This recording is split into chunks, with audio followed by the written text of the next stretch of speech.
Huwag nating abusuhin yung pribileyo na naibibigay sa atin kahit pa paano yung konsiderasyon. Matagal na natin paulit-ulit sinasabi ko, ipinakiusap natin sa MMDA, sa DPOS na baka pwede magamit yung sidewalk. Ang problema, ang nangyayari, Tayo ngayon sa barangay Pinyahan sa lungsod ng Mia Road. At kasama natin si Cap at si Sir Richard. So ito, ino-operate nila yung area na ito dahil sinakop na nila yung sidewalk. clear talaga to, dito ba pinakatela ng building sa likod? Hindi naman likod, itong harap doon. Madali na ang regular. So yung mga naka-illegal park, ang dami rin, no, mga kasama. Ako nagtaguhan, hindi ko, nag-uusap lang, yung may mga tindahan. So ito parang pag-uusap, arrangement, kumbaga, mga kasama.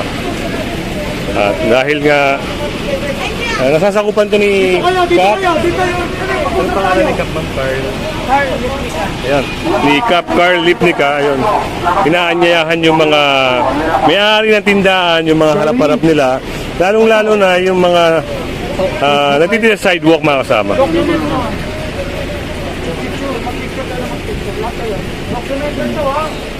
Mag-uusap-usap tayo sa komentado, ha? Dito kayo lang, kanina po. Bakit dadalawang yan? Yung mga ano dyan, may-ari ng tindahan, sa sidewalk. Dapat siya muna kayo pakipag-usap po kayo sa aking kapitan. Bakit tayo nyo makipag-usap? Pangukumpis na kami! Ayan, ba? Yung may mga tindahan, hindi ko ba pinangulo? Ito lang yun. Halika kayo po, dito kayo, halika. Sige, tapos po. Sige na, para nakausap kami. Lapit na kayo dito, kayo. Basta. Lumapit na po, lapit na. Ito, nagbibigay kami ng warning. Makikipagdialogo sa inyo. Huwag nating abusuhin yung pribileyo na naibibigay sa atin kahit pa paano yung konsiderasyon. Matagal na natin paulit-ulit sinasabi ko, ipinakiusap natin sa MMDA, sa DPOS na baka pwede magamit yung sidewalk. Ang problema, ang nangyayari, tagtag na kami ng complaint. Office of the President, pinapadala sa MMDA, pinapadala sa barangay, ginagamit na naman yung kalsada. Sumisigip na naman tayo dito. Ang maapektuhan na, kayong mga may mga posto at kayong mga napapagbigyan na gumamit ng sidewalk. Kasi i-operate naman kayo. Pag hiningi ng MMDA yung setback na 5 meters yan, beyond promise of land, magigiba ang bahay, no? Dapat kayo mismo dito, magtulong-tulong. Kasi minsan natotolerate na na tinatadayaan na, pag pinagbigyan ng isang beses, 2 beses. Kasi natatakot dahil mag-aaway-aaway. Pero kung madami kayo magdidisiplina, madami kayo magkakampi-kampi, kaya nga ako kumuha ng purok leaders na dito. Andi dito si Kagawad Asco. Para madisiplina natin yung lugar natin. Lumuwag. Hindi yung pagkapupunta ng MMDA, saka lang tayo magkaayos, maglilipet. Dapat gawin natin regular. Kasi yung sunod na punta dito, wala lang arduran yun. Pasensyahan na tayo doon. Kaya ako nagbigay ng warning dito, kasama natin si Sir. No? Kasama yung kapulisan natin. Na huwag nung i-tolerate sa gamitin yung kalsada. No? Marami kayo dito, magkampi-kampi kayo. At ilang taon na lang ipitisin natin para magkaroon na kayo ng tenement building tsaka ng vending site ninyo na maayos. Dahil sa totoo lang, kahit anong gawin natin hindi ayos, kung magulo talaga yung lugar, ang hirap na kontrol yung behavior ng tao minsan. Pero ito, wala, kailangan to, kamay na bakal na, ulit-ulit na complain. Minsan naman ako yung madelikado sa posisyon ko, madidimanda na ako. Magpakisamahan na lang tayo. So sabi nga ni Sir, pakipasa ko lang yung mic kay Sir. Kasi ang pagkarito namin dito ay tinuturing na namin ang ultimatum. Ayaw namin magkulang sa inyo, kaya kami nagpunta rito para paalalanan kayo. Ayaw na namin ng agawan, kumpiskahan ayaw na namin. Ngayon, napagkaisaan na po namin, kung kayo, halimbawa kayo, nasa ited namin kayo, napicturean namin kayo, nabidyoan namin kayo, at natukomento namin kayo, na kayo po ay lumabag, umabot kayo rito sa karsada, katulad ng hinihiling ng LGU, ibakante lang natin ang karsada. Ang bangketa, pansamantala, pinagagamit sa inyo. Huwag nyo lang lalagyan ng permanente structure. Kung meron lalabag, kakasuhan na po natin. Kakasuhan na po natin. Huwag mong naisip na magkaroon ng kaso, lilit ang mundo ninyo. Ano po? Wala na. Ultimatum na to. Disiplina na po ang kailangan. Ngayon, hindi naman kayo pwedeng sa 1 kilong kamatis, may bulok na isa. Hayaan na natin yan. Hayaan na natin makasuhan yan. Ha? Hanggang sa ma-perfect natin na lahat tayo nagpapasa. Ano po? Ginawa na namin ito. Umabot na kami sa punto na obligado na namin kayong kasuhan. Barangay ang tatayong complainant, kami po magwi-witness at it will be served as violation as SP 1444 and the MMDA Resolution 02-28 or the PD 1096 or the National Drinking Code. Yan po ang ipapataw sa inyong kaso. Ano po? So, ang kailangan namin, disiplina, kooperasyon, tulad ng nalaman namin sa barangay, pansamantala pinagagamit ng bangketa sa panahon ngayon, pero ang karsada, kailangan po makita namin ng malinis. Monitor namin araw-araw po ang lugar. Ngayon, kung sino po ang lalabag, hindi na siguro kami nagkulang ng paalala, kaya po kami nandito ngayon para ipaalam sa inyo na pwede kayong makasuhan. Ano po? May tanong po ba? May tanong. Sige, yeah, go ahead po. Inaangat namin. Okay, ito po. Sabi nga ni Kapitan, temporary, you can use the sidewalk. Provided, huwag kayong maglalagay ng fixed structure. Kung lalagyan ninyo ng simento dyan na hindi na matatanggal, tulad na na-fold naman, pero ang tapal ninyo, pag yan lumagpas sa bangketa, wala na tayong pag-uusapan, meron na kayong clear violation. Ha? O, hindi kami nagkulang, ha? Hindi kami magbabayad ni Kapitan ng abogado. Ha? Sinasabi lang namin, kung sana tayong umabot sa ganong punto. Ha? Ngayon, yung mga kapitbahay ninyo, kasi sabi ko nga sa inyo, dahil sa iisang lugar kayo, hindi naman pwedeng siya lang naman ang may kasalanan siya na lang. Hindi yung ganun. So, ang pakiusap namin, pulisin nyo na rin. Ang kapitbahay ninyo, kayo magtulungan, magdisiplinahan, magpaalalahanan kayo sa isa't isa. Ngayon, kung talagang pasaway, pagdating namin dito, banggitin nyo sa amin, talagang pasaway, pasuhan natin. Pasuhan natin. Okay? At yun, narinig yung sinabi ni Sir Richard at also ni Sir Carl. Ito, sa buong barangay natin ito, yung mga nasa area 5, area 3. Pag-share nyo na yung itong Facebook live na ito para ma-inform na rin yung iba. At least, nabibigyan ng warning, nabibigyan ng advance info. Dapat sumunod naman talaga tayo para luminis at gumanda rin lugar natin. Ang hirap talaga ng gulo-gulo. Pakiusap lang kami ngayon, ha? Lahat itong nakalagpas sa bangketa, pakitanggal ninyo. Ha? Para hindi na namin makumpiska. Ha? Sige na. So yun, at narinig naman ng mga residente rito, mga kasama, kung ano yung sinabi ni Cap Carl at ni Sir Richard. So yung area na yun, mga kasama, kanina medyo madaming nakapark, maraming naka-obstruct. Kasi kung mapapasin nyo, ito highway.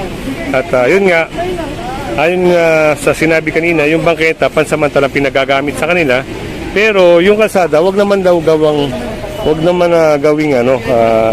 tindahan o wag i-obstruct.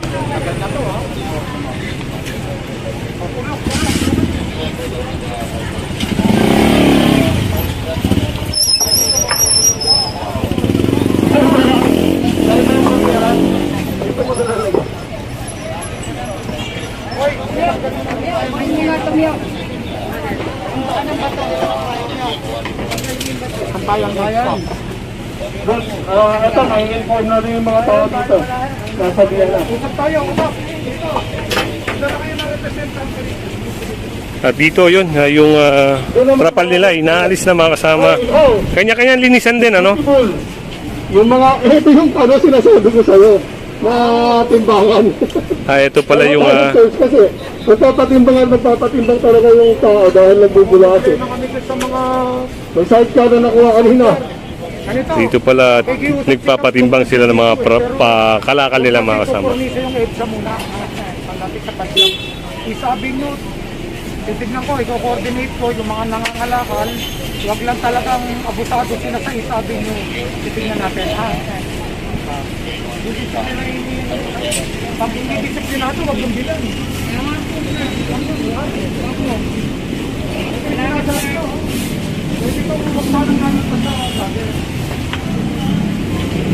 Loto! Hindi mo pwedeng iayos mo ito ng maganda. Kung malaki naman ang kinikita ko eh. Oo nga, 3 meters ang height, 3 metro ang taas. Huwag kang lalagpas dito. Pwede. Yun, maganda yun. So yun, napaliwanagan na si ate. Yes, sir. Ayaw may kasalanan kung may nabukulang dyan. Ito rin ha. Oo. Tingnan mo. Agawa mo na lang. So ito mga kasama, ito yung magsisilbing final warning para dito sa may lugar na ito. Huwag tayong lalagpas sa bater. Ngayon, magkaroon naman nilang kasunduan dito. Pwede kang makinig kayo para hindi tayo magpunta ha. Ganito, ang walang galang na ha. Ang walang galang na sa bumibili ha. Dito po, napagkaisahan na namin, kung lalagpas kayo, ang temporary, nakiusap ang barangay, pwede niyong gamitin tayuan ng bangketa ng mamimili ninyo. Ha? Pwede niyong tayuan. Habang inaayos po itong usapin tenement nyo rito. Pero, hindi po namin pwedeng i-tolerate na lalagpas kayo ng karsada. Mapipilitan po kami na kasuhan kayo. Wala nang kumpista. Kaso na. Kasuhan namin kayo, patatawag Kaya kailangan namin kayo tumulong sa amin. Na yung mga nagpipwesto sa kalsada na hindi mga taga dito. No, magtulong-tulong kayo magkakapit bahay. Itawag ninyo sa barangay. Na kayo yung magsisilbing mata namin dito. Itaboy natin. Kasi sasabihin nyo, hindi taga dito. Itaboy ninyo. Magtulong-tulong tayo dito. Hindi ko kasi kami maniniwala eh, kasi nasa harap ninyo, ibig sabihin kayo po ang pumapayag. Di ba? Pulisin ninyo. Kailangan natin ang cooperation ng bawat isa. Tayo na magpaalis ng pwesto sa harapan ninyo. Ano po? Ayaw mo talagang umabot sa punto na, inaaway pa kayo. Andiyan ang barangay. Parating yung agad. Sige. Parating yung agad. Sige po, salamat dito. Bawal nagugutin na kayo. Pwede mo na tayo magtanghali. Masarap yung kata. Saka yung pork.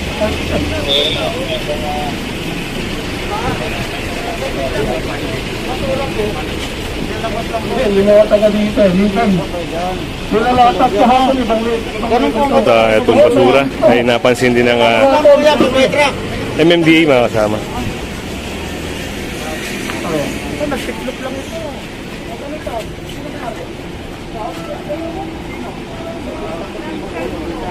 Wala, nadami pa kayo.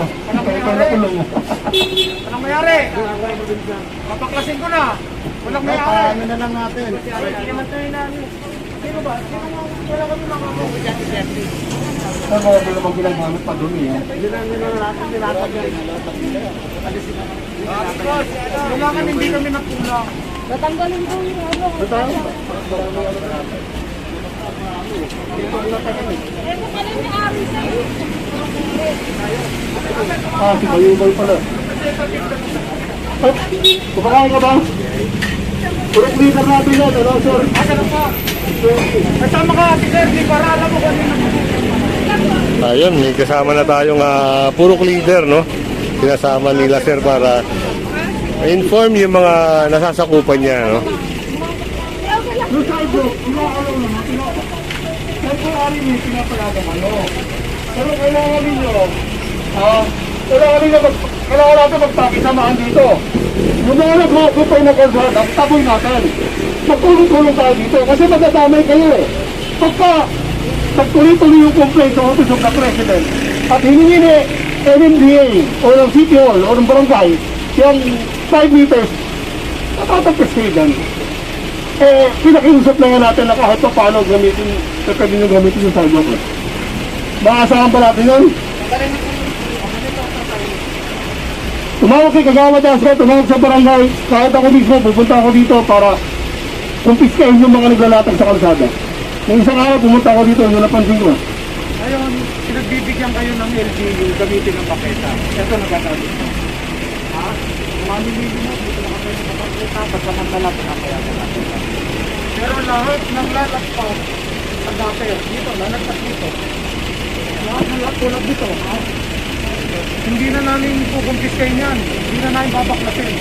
Nakatuwa na natin. Ha? Ulit ang mga mo. Nagdol na natin. Ayun na, Panilusod, 2024. Then yung Daily Sigurd of the Digital Training. Presidential Degree na ha? Saka, alam mo natin palaki ng problema. Huwag ninyong sasakin sa mga kalman. Okay. So ngayon, nakikita kami, pakiayos na to. Sinagay nyo na kaayos, so hindi siya manente. Tatlong metro ang taas. Okay na ulit ang pinagawa. Nagpapebe. Okay, correct na. Ha? Ang vendor, dito. Ang siyang presidente, dito, magtipon-tipon na tayo dito. Yun at O, kailangan ko ng representante ng ano, bawat pinapatawag na yung presidente ng vendor dito para yan, napag-usapan yung agreement ngayon. Kaya sa tulong ng barangay captain ng barangay Pinyahan, siyempre ang punta kami dito para magbigay lang ng warning. taga-MMDA na sa Richard. Pinakiusap natin, kahit bawal, alam kong bawal, no? Pinakiusap natin na magamit natin kahit pa paano yung sidewalk. Pero napapansin ko pag bumababa ako sa NIA, ginagamit na naman yung kalsada, naglalatag na naman ng tsinelas, naglalatag na naman ng kung ano. Hindi ko alam kung sa inyo. Hindi naman nata sa inyo. Naglalatag ng damit, naglalatag na kung ano-ano. Pag inoperate, may kaso, kulupis kayo pa. Narinig niyo po kami dyan? Lumapit kasi ayun na. Lapit kayo, lapit. Lumapit na. Lumapit kayo dito. At yun yung mga vendor dito. Lapit daw! Lahat kami tindahan, lumapit kayo. Lahat na nag-overlap na trapal, ayusin ninyo. No, yung lumanag pa sa gutter. Pati yung mga nagpapayong-payong dito, bawal ha. Sino po yung presidente ng vendor? Ito. Ito pala si sir, yung presidente ng vendor. Okay nito ha. Ganito po, kami po sa MMDA ay nandito ang LGU natin. Nakiusap sa amin, contemporary, dahil sa panasa sitwasyon ngayon, pansamantala magamit yung pangketa. So, ibibigay po namin ang konsiderasyon sa pakiusap ng LGU. Provided, nagkaroon na rin kami ng final na usapin na ang karsada, iiwan natin na bukas.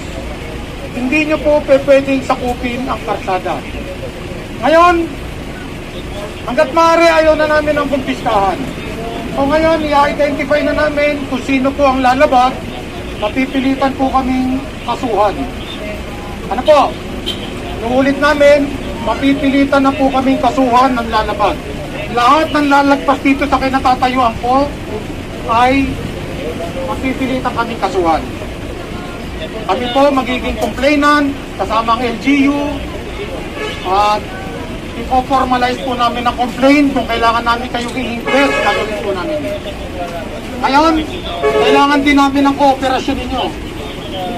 Kung meron man pwesto sa harapan ninyo at hindi sa inyo, nakikiusap kami, pulisin nyo na yan, alisin nyo na yan. Kasi hindi po kami maniniwala na iba yung nasa harapan ninyo, iba yung nasa karsada, iba yung nasa harapan ninyo. Ha? Para maliwanag tayo. So ang karsada, kailangan na po natin buksan. Konti lang naman ang nagre-reklamo. Ha? Konti lang. 233 lang. Ha? Napaka-konti, di ba? Ngayon, baka sabihin ng gobyerno, sacrifice natin yung mas konti. Di ba? Ngayon, iayos natin. So ang kailangan natin ngayon, disiplina. Mo-monitor namin ang lugar, hindi nyo po pwedeng sakupin ang karsada. Ayun na po mismo ang nasa harap ang magpapalis ng sasako sa banana. Vendor. Ibig sabihin ng vendor, ayun, lahat kayo dito is vendor. Sila ang poprotektahan nyo yung may pwesto. Hindi po yung walang may pwesto. Isasakripisyo natin yung walang may pwesto. Ngayon, kung gusto mong i-organize, walang problema. Bigay nyo ng plano ng barangay, iayos nyo. Halimbawa, ito.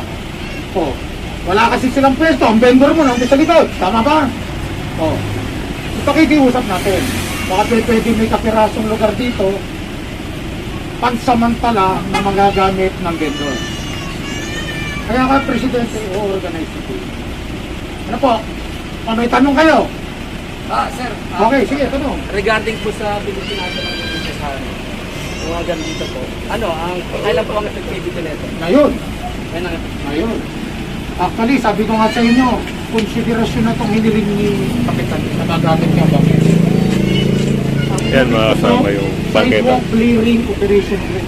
Sa totoo lang, bangketa ang kailangan kong ibukas. Sa pakiusap ng LGU, bubuksan natin karsada. Tatanggalin natin ang reklamo.